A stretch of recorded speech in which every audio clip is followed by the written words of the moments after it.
sebaik-baik tamu adalah Allah Subhanahu wa Ta'ala.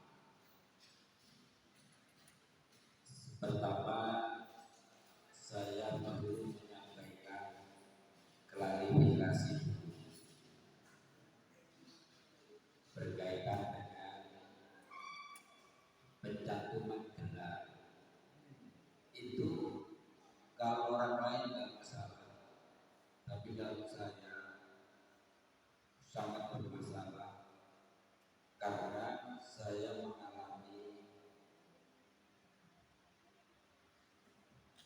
saya tidak beruntung karena ada kalangan tertentu yang memberikan propaganda sehingga saya dicoret di banyak tempat, dan yang memberikan propaganda itu kader PKI di cabang Mojokerto. Ucapan saya bisa saya pertanggungjawabkan. Saya dicoret di Anu PDN Sidoarjo. Saya tidak boleh ceramah di Al-Manaf Semangat karena ada pula salah satu orang yang dalam tanda petik kader PKI yang muslim saja. Oleh karena itu, pencantuman gelar kemarin langsung ditanggapi oleh Ustadz dari Krian. Sebetulnya tidak harus ditanggapi, akhirnya jadi fitnah. Baik, saya tunjukkan profil saya dan pendidikan saya supaya tidak salah paham. Saya S1-nya di IAIN jurusan Tafsir Hadis, Fakultas Usuluddin jurusan Tafsir Hadis. Kemudian S2 saya di Unmu Sidoarjo di Pendidikan Islam, dan belum selesai. Saya katakan belum selesai, tinggal tesis karena saya belum punya uang untuk kuliahnya sudah selesai, tapi tinggal tesis. Judul masuk harus bayar lengkap 16 juta. Saya belum punya dana itu, tapi kuliah saya sudah selesai. Karena belum tesis, belum ujian tesis, saya tidak berhak memberi gelar nama saya MPDI. Jadi gelar saya itu SAG, sarjana agak gimana gitu. Ini ya, sehingga nanti bapak-bapak ibu kalau mengundang saya tidak perlu dicantumkan gelar, apalagi dokter Agnes. Di mana-mana saya paling alergi kalau ditulis gelar.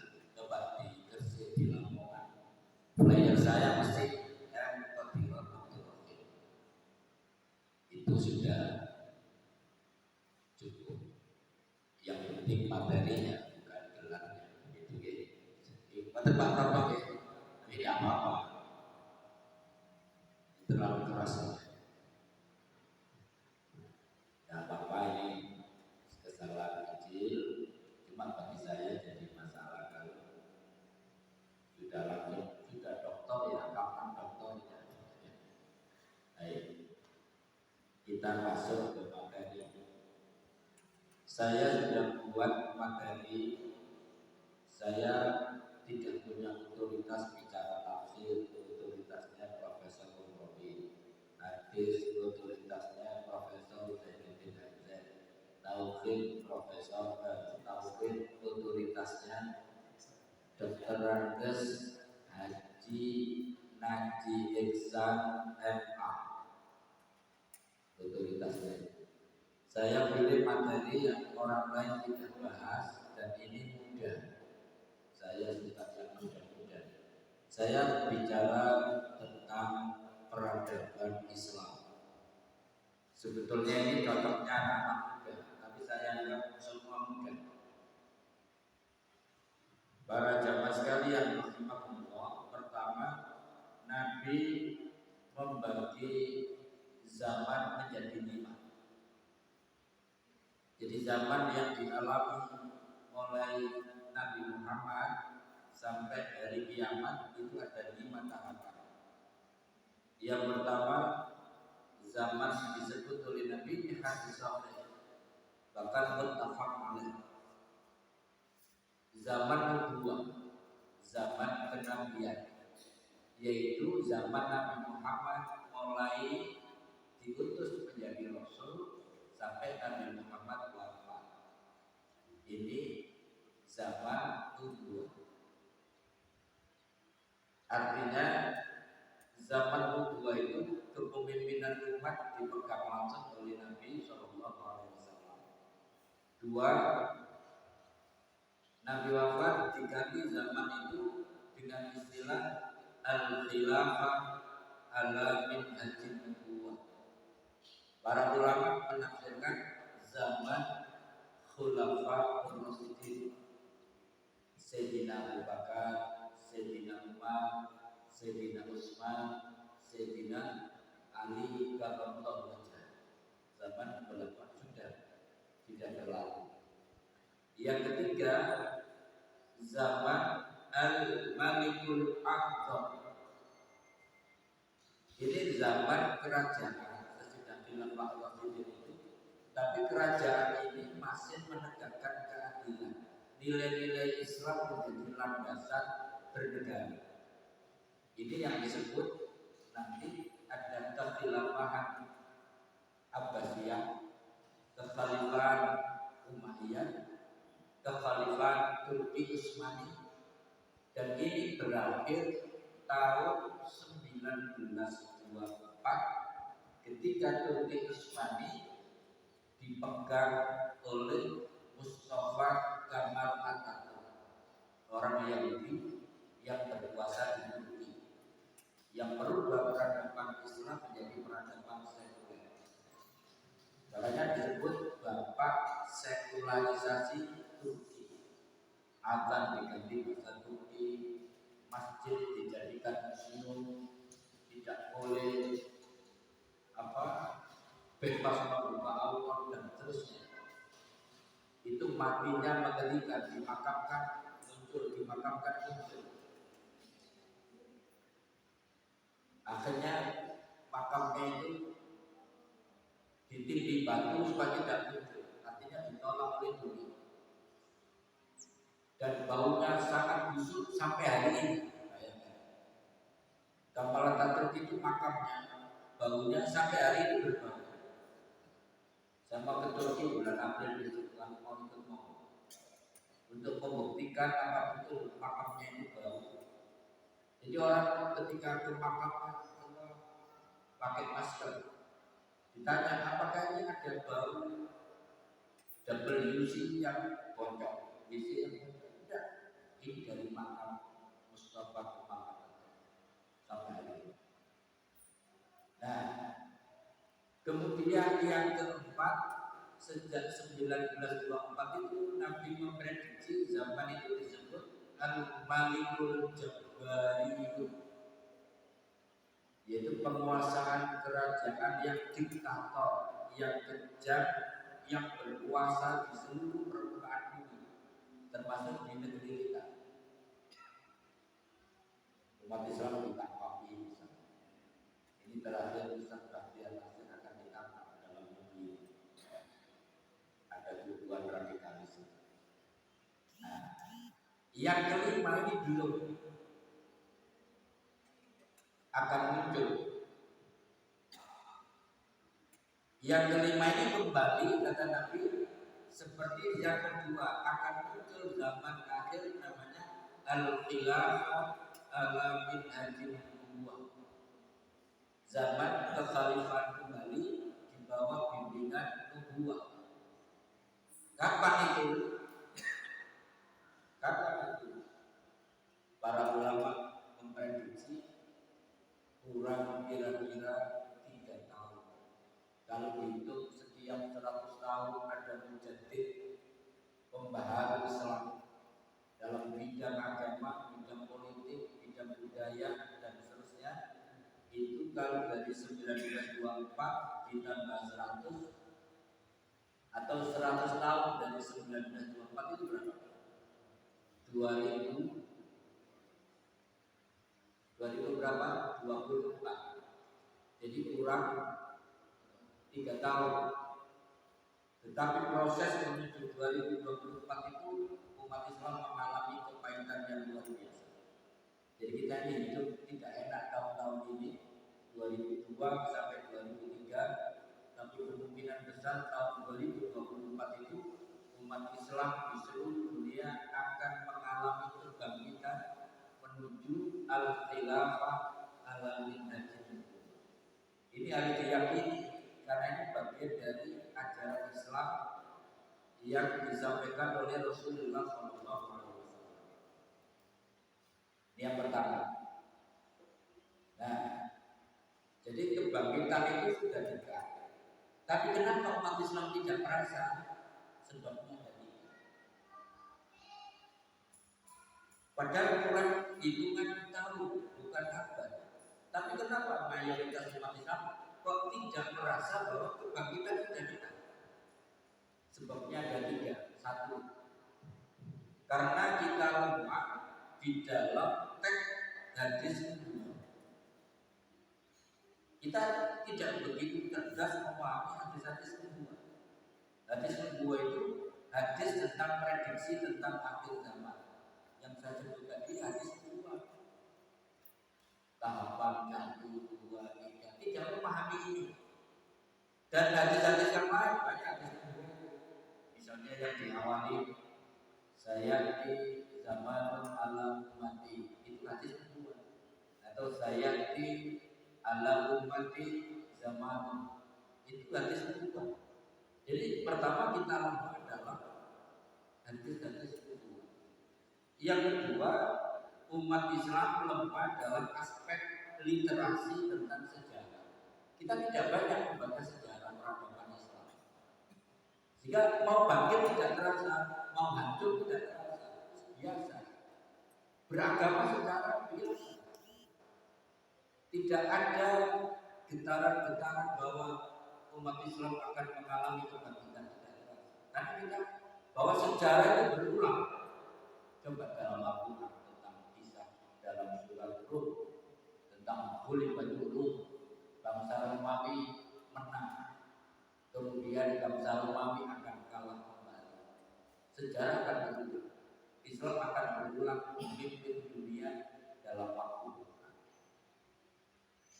Yang ketiga sebabnya kenapa umat Islam tidak merasa kebangkitan sudah dekat? Karena umat Islam posisinya, kualitasnya baru penonton, belum pemain. Yang ketiga, apa bedanya penonton dan pemain para jemaah? Kalau penonton itu jumlahnya banyak, pemain sedikit. Bola, siapa yang suka main bola? Saya suka bola. Pemainnya 11 kali bola. Penonton tetap stadion. Penontonnya banyak. Kalau penonton itu jumlahnya banyak, duduk manis, asal bunyi. Ronaldo bisa duduk. Ronaldo, mestinya begini kan? Ronaldo, dia kalau naik sebelum tidak. Tapi dia bisa berkomentar seenaknya ucapannya itu penonton. Penonton hanya menikmati. Pemain pertama jumlahnya sedikit. Yang kedua pemain berkeringat, penonton tidak. Yang ketiga pemain fokus pada gol kemenangan. Tidak ada pemain dengan fokus selamat kalah. Tidak ada pemain itu. Pemain fokus pada kemenangan, pada gol itu pemain. Dan pemain fokus pada kerja tim, kesatuan dan kesatuan, gerak makanya serentak sama. Gak ada pemain tertentang. Sampai lihat pemain Brasilia bertengkar sama-sama, gak ada.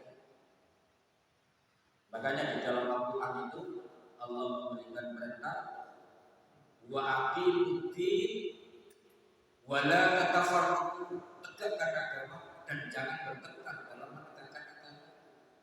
Kita enggak bertengkar. Pemain tidak bertengkar, fokus pada kerja tim, network kerja. Kemudian resikonya pemain apa? Bisa luka, bisa patah, bisa cedera, bahkan bisa sampai alias meninggal di medan permainan. Pemain itu mengetahui kemungkinan dia menang, kemungkinan dia kalah, karena dia terjun di lapangan. Demikian juga pemain-pemain di dalam keberagaman ini. Para ulama yang terjun di medan jihad, para ulama yang terjun di medan dakwah, para ulama yang memperjuangkan aspirasi umat Islam itu lebih mengenal getaran-getaran akan kebangkitan. Kita bisa menyimpulkan kalau kita tidak merasa kebangkitan sudah dekat, berarti kita simpulkan saya pemain, penonton. Tapi kalau sudah getaran-getaran kebangkitan kita rasakan, berarti sampai sudah meningkat satu digit dari penonton menjadi pemain. Kira-kira yang hadir ini pemain atau penonton? Pemain. Luar biasa, ini bagus. Ya, minimal pemain cadangan. Enggak pemain inti. Ketoknya pemain cadangan namun belum pemain inti. Belum. Nah, kemudian pemain itu para jamaah sekalian biasanya sportif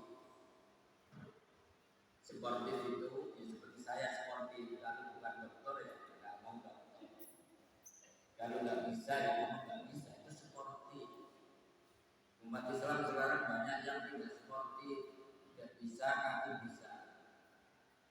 Umat Islam ustadz yang nggak bisa itu dirinya suka mengolok orang lain, itu menunjukkan dia tidak mampu.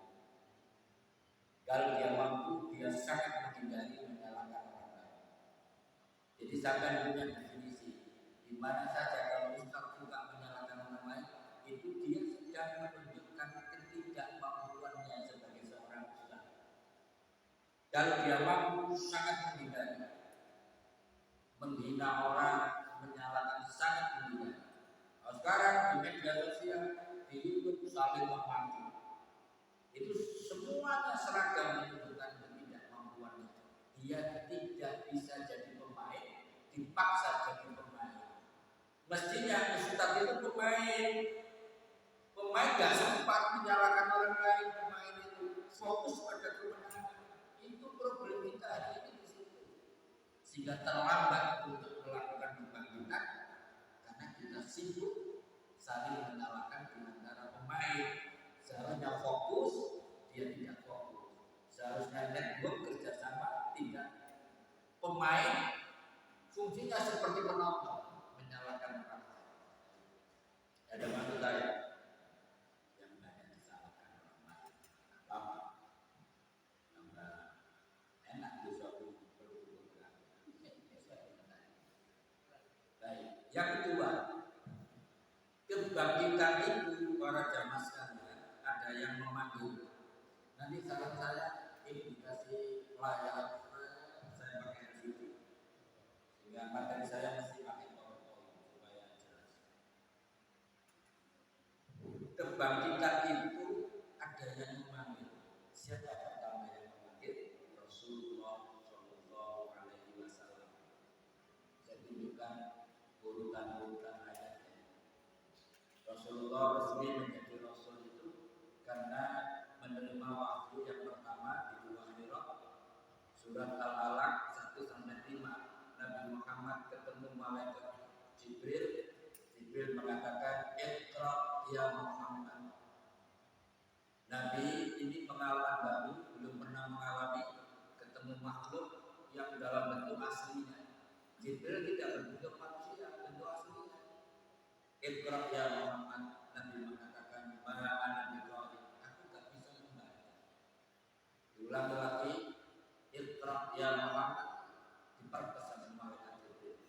Itu kalau kita baca asbabun nuzulnya, Nabi Muhammad dipegang, didekat. Iqra ya Muhammad, tambah takut.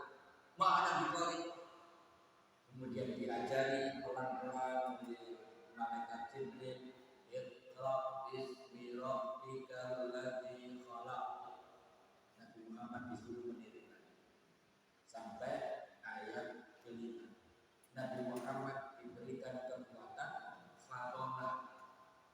Nabi tidak bisa baca, tidak bisa tulis, tapi punya gelar fatona.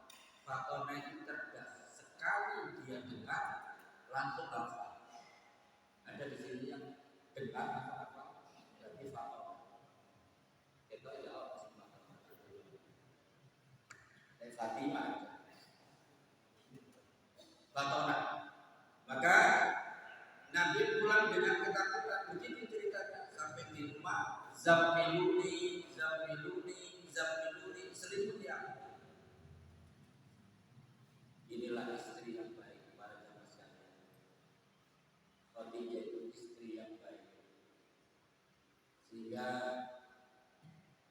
ketika Nabi punya istri Khadijah, Nabi tidak terduga untuk poligami selama 25 tahun.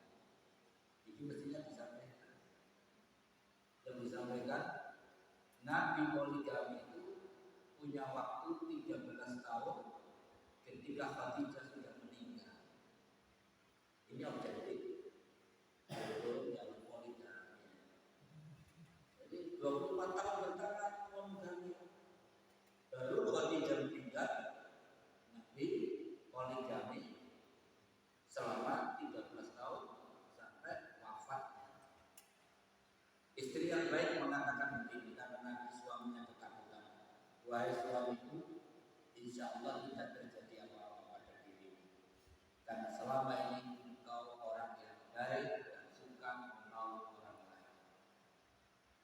Tetapi walaupun begitu, besok kita tanyakan ke paman kita, Waraqah bin Nawfal, itu pamannya Khadijah, seorang ulama dari kalangan Nasrani yang membaca Injil yang masih belum dipalsukan.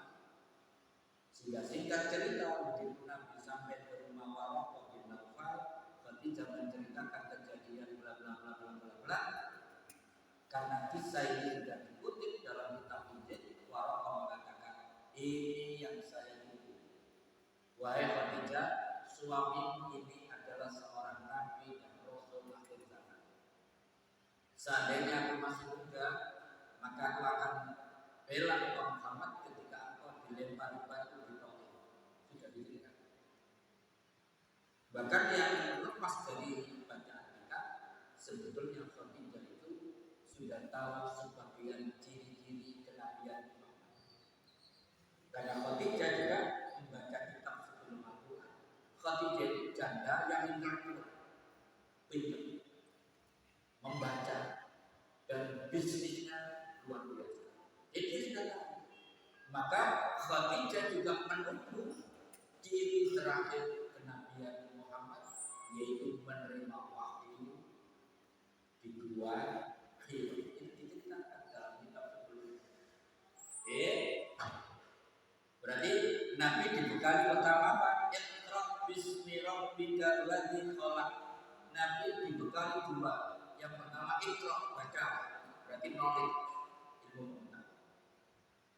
Bismi rabbikal ladzi khalaq, dengan nama Tuhan tauhid.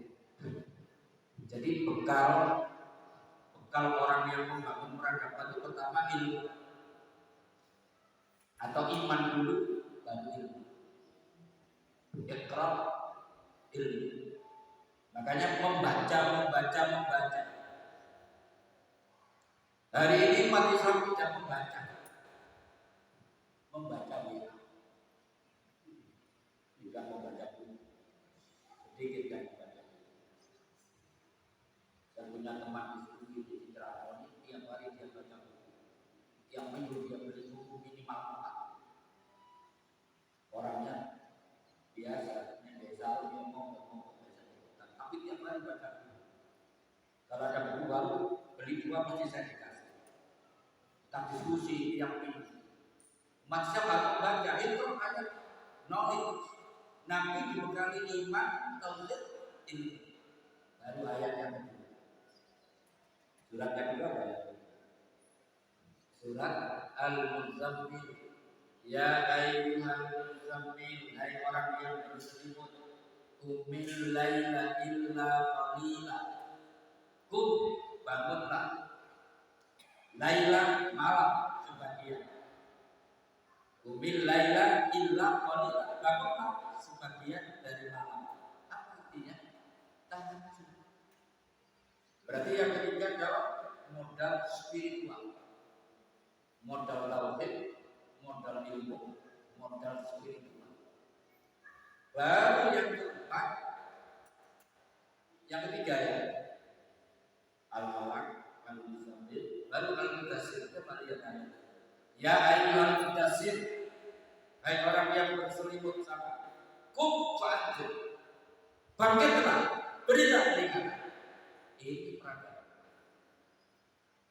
Nabi yang membangun peradaban dengan modal apa?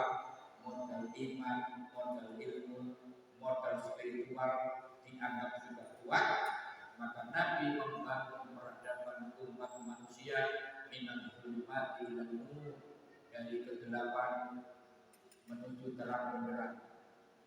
Apakah tidak ada tantangan? Ada tantangan. Coba lihat awal sekali siapa yang dikumpulkan? Keluarganya.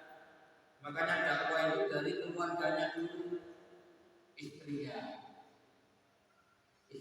dulu. Ustadz harus membangun istrinya, Jamal membangun istrinya, lalu anak-anaknya, baru kerabatnya. Kalau dakwah kepada istri, dakwah kepada anak relatif gampang karena kita punya kekuasaan, nanti jatuh penggunaan nanti. Saya misalnya punya otoritas untuk menegakkan Islam di rumah saya, karena saya pimpinannya. Gak mungkin istri saya membuka Allah, mesti menutup Allah. Sudah ada aturan, ada agama di dalam rumah. Anak-anak tidak ada ceritanya pacaran, kalau mau nikah ke air.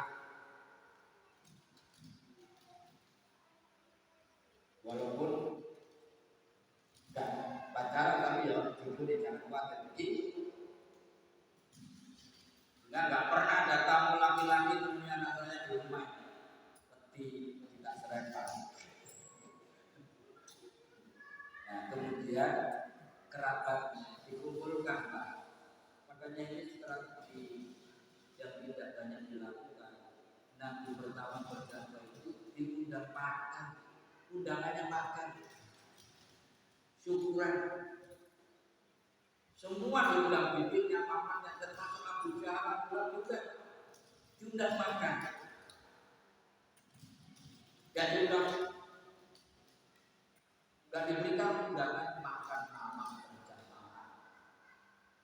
Nanti dari membuat kebijakan yang ada apa? Agak spesial. Jadi makannya sampai nangke disediakan, halwa disediakan, nasi kebuli, nasi biryani disediakan. Makan semua kenyang, baru nanti berpidato. Assalamualaikum warahmatullahi wabarakatuh. Saudara-saudara saya semua, mama, bibi, ponakan, kerabat semua, perkenalkan bahwa saya ini Rasulullah. Saya diutus oleh Allah. Saya ini Rasul, sembahlah Allah, jangan musyrik. Allah Maha Satu, Maha Esa, bla bla bla. Tapi dorong mari ngomong. Abu Jahal berdiri, langsung nabi-nabi. Taballaka ya Muhammad, celaka kamu Muhammad. Itu mana? Dia melanjutkan kalimatnya. Apa hanya karena ini kamu mengundang kami? Ayo bubar, bubar kabeh bubar. Itu bubar semua Pak. Tinggal Sayyidina Ali sama istrinya. Kira-kira aku ceramah sampai mau bubar. Dari situ sudah kira-kira kelas kan? Ujian pertama, ketika dia menunjukkan dakwah yang pertama, tantangannya juga begitu berat. Taballaka ya Muhammad. Makanya teman-teman dari muda itu harus tangguh. Untuk mendapatkan dai itu kalau tak dapat musuh belum dapat. Mesti ada yang memusuhi, baik di kalangannya sendiri atau di kalangan luar. Di kalangan sendiri orang yang hasut, kalau sesama kawan Kalau orang luar, orang yang kafir, orang munafik, orang yang fasik. Tapi musuh dari dalam ini luar biasa berat. Sampai tahu Jenderal Sudirman. Kurang apa Jenderal Sudirman? Panglima TNI masih tahu. Jenderal Sudirman itu kekuatannya pada spiritual. Kena paru-paru bertahun-tahun, tidak bisa duduk, tidak bisa berdiri, kemana-mana ditanggung, tapi bisa menggerakkan tentara secara nasional dalam kondisi ditanggung. Apa kekuatannya? Kekuatan spiritual. Tapi orang sehebat itu ada orang kafir di lingkaran. Anak buahnya ada situ. Lalu dia membocorkan rahasia, menunjukkan titik kumpul di mana Jenderal Sudirman dan pasukan akhirnya diserbu oleh Belanda di kawasan ini dan lolos selamat. Baru nggak bisa berdiri di tangan, tapi Allah memberikan keselamatan. Itulah iman para jamaah sekalian.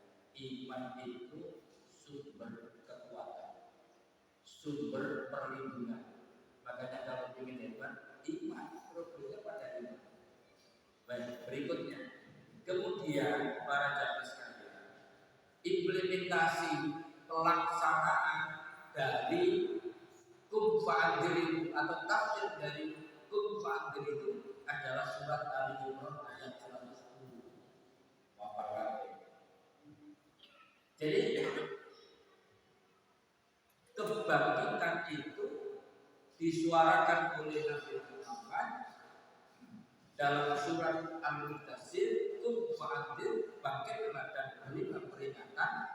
Kemudian implementasinya atau tafsir dari ayat itu adalah surat Ali Imran ayat 110. Coba saya baca singkat. Kuntum khairu ummatin ukhrijat lin-nas. Ini sampai di ayat Muhammadiyah. Kenapa Kiai Ahmad Dahlan mendirikan perserikatan filosofinya ayat ini? Kenapa bukan ayat yang lain?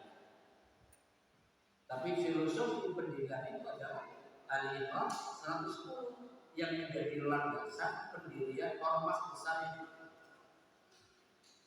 ormas yang kaya raya. Kuntum khairu ummatin ukhrijat lin-nas. Kalian adalah umat yang terbaik, khairu ummah. Ukhrijat lin-nas, yang dikeluarkan untuk manusia. Jadi saya bicara khairu ummah. Siapa khairu ummah? Cirinya ada 3. Kita bisa masuk ke level ini kalau memiliki 3 ciri. Kuntum khairu ummatin ukhrijat lin-nas. Yang pertama, ta'muruna bil ma'ruf. Apa maknanya?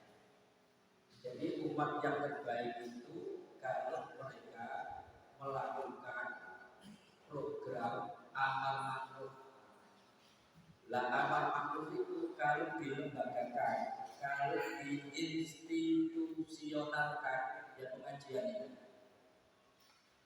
Jadi selama Akbar Prapto ini menyelenggarakan pengajian, maka dia mendapatkan gelar khairul.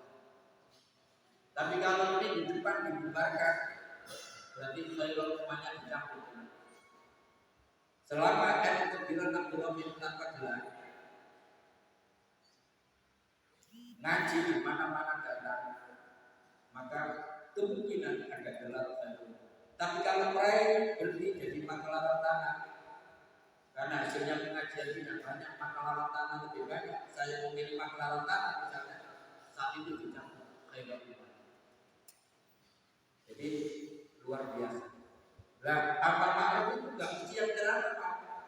Sampai yang hadir masuk, yang membangun masjid ini masuk, yang menyiapkan samping hotel ini masuk, yang nyambung masjid masuk, yang menyiapkan tenda ini masuk. Itu semuanya adalah komponen dari dakwah.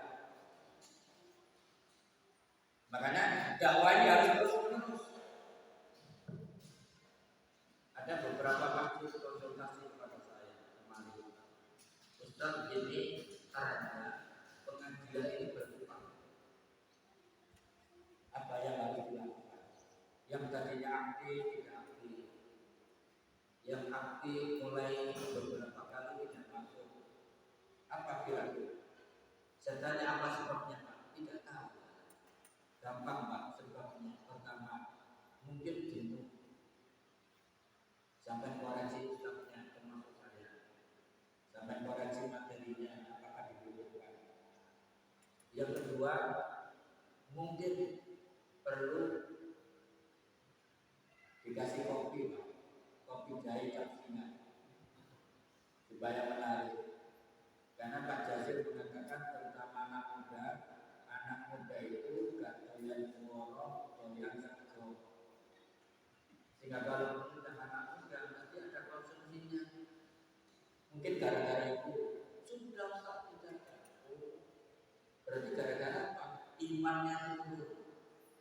Kalau imannya turun itu bukan hanya ngaji yang ditinggalkan, yang lain juga ditinggalkan. Makanya harus ada pola. Makanya saya itu punya pengajian sudah berjalan 22 tahun di Pondok Maritim bisa dilihat. Khusus ini pertahanan sampai sekarang. Dari 7 orang menjadi 70 orang. Dari rumah ke rumah karena kondisi corona ke masjid. Seragamnya lengkap, padahal pengajian seminggu 2 kali, sebulan 2 kali. Sekali waktu kita datang tuh setahun sekali. Kemarin itu ke Pondok Al-Fatah Magetan, Pondoknya Salafi, melihat pameran peninggalan Nabi. Saya pegang pedangnya Khalid bin Walid, itu beratnya di atas 10 kilo. Saya angkat mau takdirin mau jatuh. Lagi 10 kilo, ada ini angkat tak kuat. Itu pedangnya Sayyidina Ali. Kenapa kok begini pedangnya? Itu ditulis sejarahnya di situ. Sayyidina Ali kalau dipukul dengan pedang, pedangnya ditangkap. Kemudian diokek, ceklek, pak, itu Ali. Lalu ditebas, gampang sekali karena kekuatan fisik. Oh, kurang rekreasi, oh, kurang makan. Nek wis digawe sebuah orang tetep-tetep oh, kurang ajar. Terakhir, enggak serius. Jadi ta'muru bil ma'ruf. Anak-anak muda boleh dibuat misalnya camping sambil pengajian. Saya sering camping. Di situ ada manual acara habis sholat malam atau kuliah subuhnya. Anak-anak coba dikaji. Ta'muruna bil ma'ruf. Intinya amar ma'ruf harus ada. Kalau perlu di setiap masjid ada. Mikir amar ma'ruf itu uangnya. Masjid Al-Hidayah itu dipakai kuli penuh, hanya diizinkan sebulan sekali. Pindah ke Al-Qur'an, pindah ke Ulul Albab, pindah ke Musola, Hasan, tulis saja silakan. Pilihan-pilihannya sing pas dengan di sini, monggo pas di sana, monggo asal amal ma'ruf, asal ngaji dimanapun baik. Begitu. Yang kedua, ini yang penting. Kalau amar ma'ruf itu gampang. Sampai datang di sini nggak ada risiko. Udah selamat, boleh selamat, dapat minum. Nggak ada risiko. Makanya tantangannya itu dari yang kedua. Nahi munkar.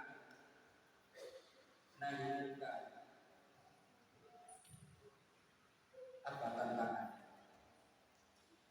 Ini tidak banyak disampaikan apa tafsirnya. Saya tunjukkan. Ayat ini ditafsirkan oleh sebagian ulama tafsir, khususnya buatan Hauna ini. Baru tafsirnya adalah hadis sahih riwayat Imam Muslim yang berbunyi marra minkum munkar illam yastati fa bilisani fa illam yastati fa biqalbi zalika al-aful iman.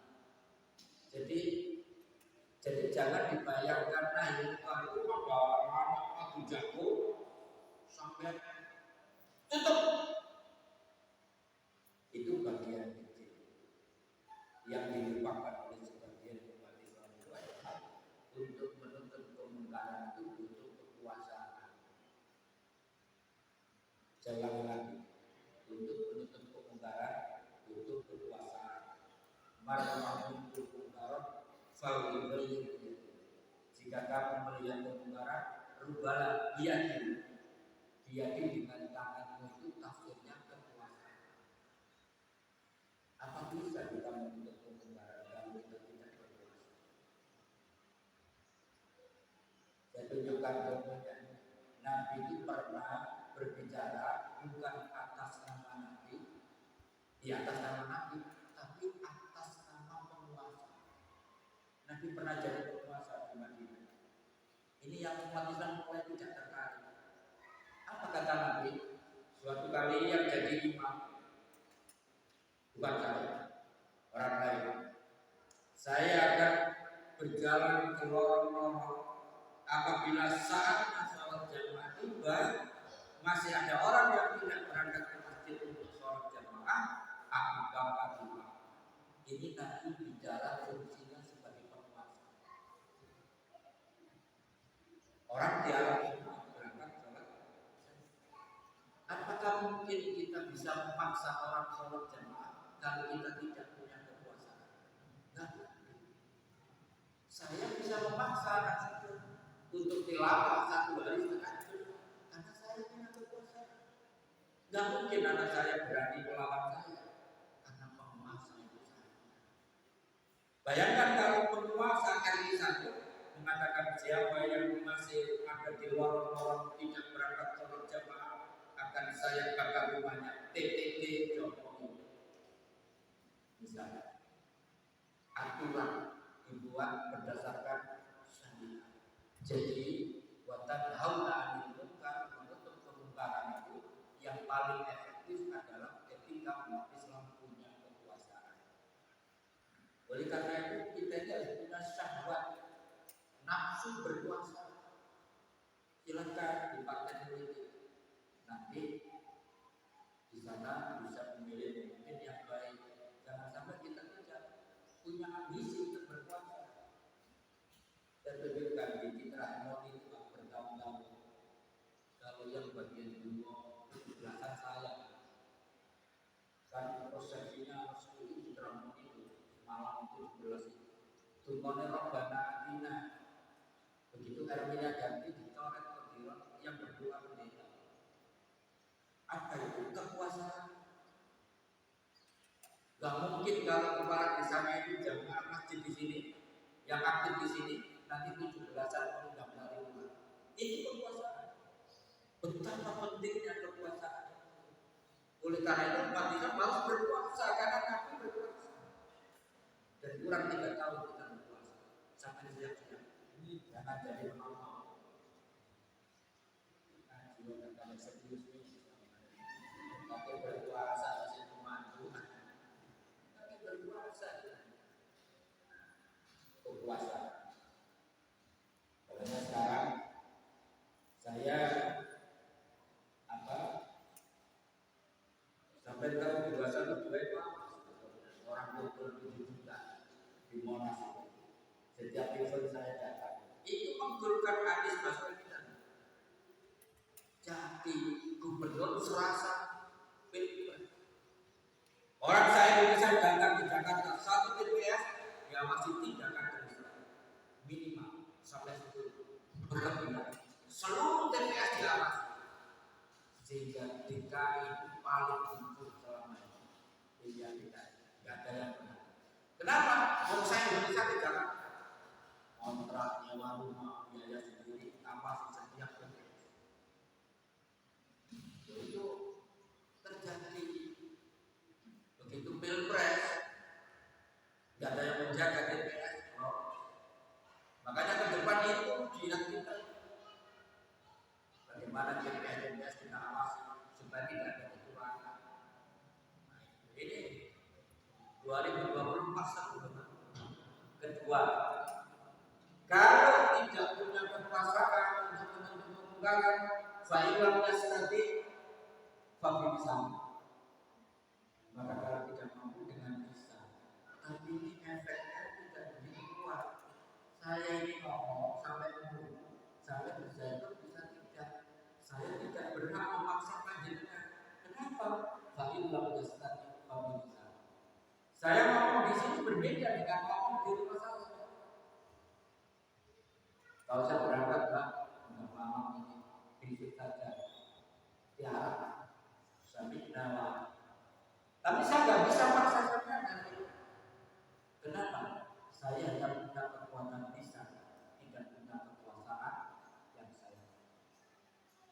Nomor 3, kalau ini tidak mampu ditutup semua tulisan-tulisan warga, nggak boleh ngomong jihad, takut dicap radikal, intoleran, anti kebinekaan, maka wadilah mustaqim wabibal ini harus dia semoga berani-beraninya Menteri Pendidikan dan Kebudayaan yang tukar project membuat aturan bahwa pelecehan seksual itu kalau tidak disetujui, baru pelecehan kalau disetujui tidak.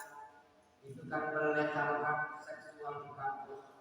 Jadi yang disebut pelecehan itu kalau laki-laki ucapan naplek, usep-usep, nyekel-nyekel sampai melakukan yang lebih dari itu.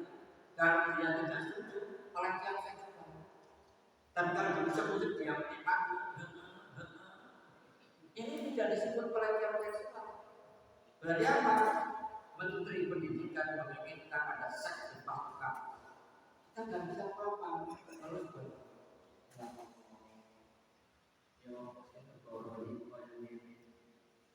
itulah iman yang paling tinggi dan itulah iman yang paling rendah. Kira-kira sampai itu pada posisi mana? Nomor 1, 2, atau 3? Hari ini loh jujur. 3, malah sampai 3. Baik, para jemaah sekalian. Jadi kita ini pada posisi 3. Lalu untuk bangkit pada posisi di atas ini untuk kerja keras. Makanya kita kaji pilar-pilar keterampilan Islam ini baru pengantar. Nanti ada 8 pilar. Kalau 8 pilar ini ada pada kita dalam waktu dekat kita akan baca. Ini bisa cepat, bisa lambat tergantung kita. Kalau kita mempercepat bisa, kalau kita memperlambat bisa, tergantung kekuatan kita yang kita buktikan. Yang pertama apa? Nanti jelas kekuatan iman kita kaji. Untuk sementara ini sudah persis jam 7 kurang 5. Ada pertanyaan untuk apa?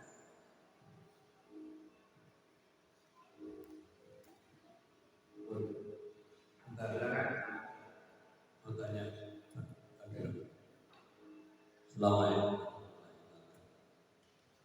Kami yang saya tanyakan adalah tentang di Turki agama Eropa itu sampai sekarang memang benar. Saya sudah berikan di sana. Terus di antara banyak pengunjung dari pengunjung negara yang di sana itu bisa berdoa bagaimana layaknya Islam yang berada di mana-mana. Terus ada disiapkan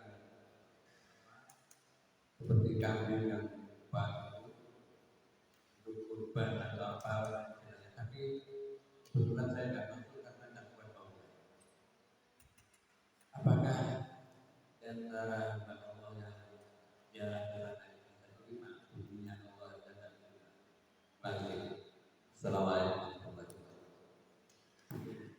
Jadi orang yang faseknya sudah 24 kali, kekafirannya sudah 40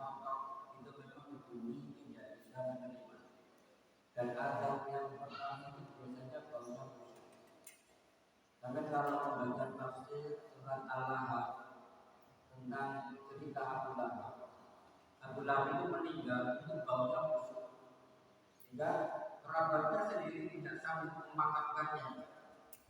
Sampai mayatnya itu didorong pakai kayu yang sangat panjang, didorong bersama-sama, mayatnya didorong sampai keluar, kemudian sampai masuk liang lahat, kemudian jalan pemakaman dilempar batu sampai liang lahat itu. Itu karena musuh Islam yang paling sempit, termasuk seperti Mustafa Kemal Atatürk. Itu seperti mengerikan. Itu ceritanya panjang. Seorang ulama menulis bahwa dia itu sakitnya, perutnya itu penuh dengan air. Sehingga pertama mereka menjerit setiap hari sampai gerbang istana itu terdengar. Jadi sakit panasnya, maka dia minta agar dia diletakkan dalam perahu itu kemudian ditaruh ke tengah laut. Harapannya supaya ternyata tidak, kemudian dibawa pulang itu dan meninggal, kemudian dipisah, dimakamkan, tapi bumi menolak dan itu berulang-ulang. Kemudian baru ditimbul batunya besar, baru tidak muncul. Itu kenapa? Karena dosa-dosa yang melampaui batas, yang kafir hak, fasik hak, zalim hak, maka nasibnya seperti ini. Dan sangat mungkin pemimpin-pemimpin di negeri ini kalau sampai kefasikannya sudah kelima seperti ini akan berhasil yang sama. Makanya hati-hati kalau menjadi pemimpin jangan sampai fasik gitu ya. Yaitu misalnya nanti mau ke sana bulan April sama saya, mau siapkan kalau yang lain itu ini promosi banget. Kalau yang lain itu minimal 18 juta, kalau itu saya sekitar 10 juta. Tapi ketemu di Jakarta, di Jakarta kan hanya 600. Kalau jalan kaki tidak banyak. Supaya tahu yang pernah dapat ngerti Usmani, supaya tahu apa kepala takut yang kursi susul arjun kayak ibadah terdidik. Mau yang lain ada? Gak ada. Kalau gak ada, ada. Masih ada waktu 2 menit. Dari Assalamualaikum warahmatullahi wabarakatuh. Terima kasih. Dari Bapak disampaikan oleh Ustaz Fadil tadi, saya pernah mendengar teman beberapa buku bahwa memang orang-orang beragama Islam itu tahu bahwa sejarah peradaban nanti akan pada tahapannya akan muncul seperti yang disampaikan tadi. Itu pernah saya mendengar bahwa itu karena nanti akan muncul peradaban Islam yang seperti itu sehingga tidak sampai rela baik itu fitnah atau merusak kebenaran umat Amerika itu supaya kesan bahwa umat Islam itu tidak baik akan dilahirkan dengan seterusnya seperti itu. Jadi dimulai sebenarnya mungkin Pak Ustaz juga paham mengenai mereka itu dan kalau juga membaca buku dari sana mendengar Ustaz di Muhammadiyah atau perpustakaan maksudnya apa ya dia masih seperti ini. Jadi artinya begini, tahu bahwa bagaimana caranya supaya umat Islam itu tidak sakit, mereka menggunakan cara dengan termuncul nanti mulainya dengan berdagang kehidupan itu semacam itu. Mungkin bisa dijelaskan ini dari sini. Terima kasih. Ya, itu namanya orang-orang non-Muslim itu untuk menjatuhkan umat Islam dengan memberikan stigma. Stigma itu apa ya? Stempel buruk bagi umat Islam. Jadi misalnya ada gedung yang setelahnya nanti ada terorisme Islam, sehingga Islam menjadi buruk. Jangan jauh-jauh hari ini pesantren mendapat stigma buruk gara-gara pesantren si A di Bandung yang ini bukan pesantren sebetulnya, Madani boarding school, sekolah berasrama milik si A. Nah, si A itu menghalalkan nikah mut'ah. Akhirnya apa direkturnya yang namanya Heri Wirawan ini sekarang Ustaz Heri, itu menodai 8 santrinya, sampai yang satu sudah sampai hamil 2 kali. Itu si A, bukan Sunni, tapi media karena kafir media itu memberikan stigma bahwa pesantren tidak aman. Hati-hati kalau pondoknya itu stigma. Umat Islam memberikan stigma. Para jamaah lebih lagi kalau bicara tentang sejarah peradaban Islam. Jadi jahat orang kafir. Di Brazil itu ada tokoh jadi pembawa Islam.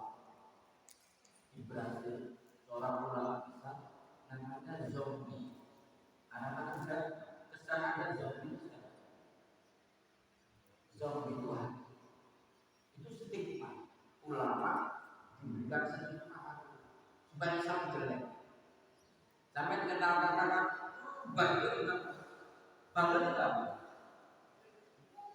Kan bodoh ya, Bangga itu nama ulama. Sehingga membuat stigma Bangga itu kata yang menunjukkan bahwa kamu Bangga. Itu orang kafir termasuk di Indonesia Raya umat Islam diberikan stigma yang buruk, radikal, Densus 88 anggota ditangkap ini ulama radikal, padahal tidak ada terbukti kesalahannya, dipenjarakan. Jadi sudah mereka, tapi Allah akan membangkitkan cahaya Islam. Itu harus kita yakini. Betapapun mereka tidak menyukai, walau apa yang dalam Al-Quran misalnya alhamdulillah alladzi hadana li hadza wa ma kunna linahtadiya laula an hadana Allah. Sing ada walau kafirun juga walau musyrikun, walaupun mereka tidak suka, Allah akan membangkitkan. Lah Allah membangkitkan cahayanya dari ini Pak, dari telah ini dari apa makhluk itu bangkit cahaya. Kalau sepi-sepi aja, makanya yang istiqomah, yang istiqomah, konsisten, makhluk saya itu bagian itu. Bayangkan, ada dia yang masuk kotor, naik dari Tebel ke Palu, dari Palu ke Kemendung, saya yang jemput ngaji di musola sunnah. Quran dimakan di samping rokok, saya datang di tempat saya datang, saya pergi di dekat binaku depan deh.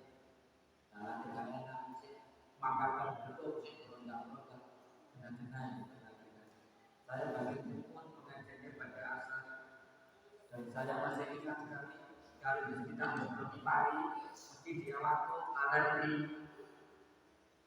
Nah itu apa zikirnya kata Pak Dono supaya istiqomah dan koper dan sifat. Kalau tidak koper situ, kalau tidak sifat situ, harus tak koper di koper, tak sifat. Begitu caranya istiqomah. Ini yang bisa saya sampaikan. Mohon maaf atas segala kekurangan. Billahi taufiq wal hidayah. Wassalamualaikum warahmatullahi wabarakatuh.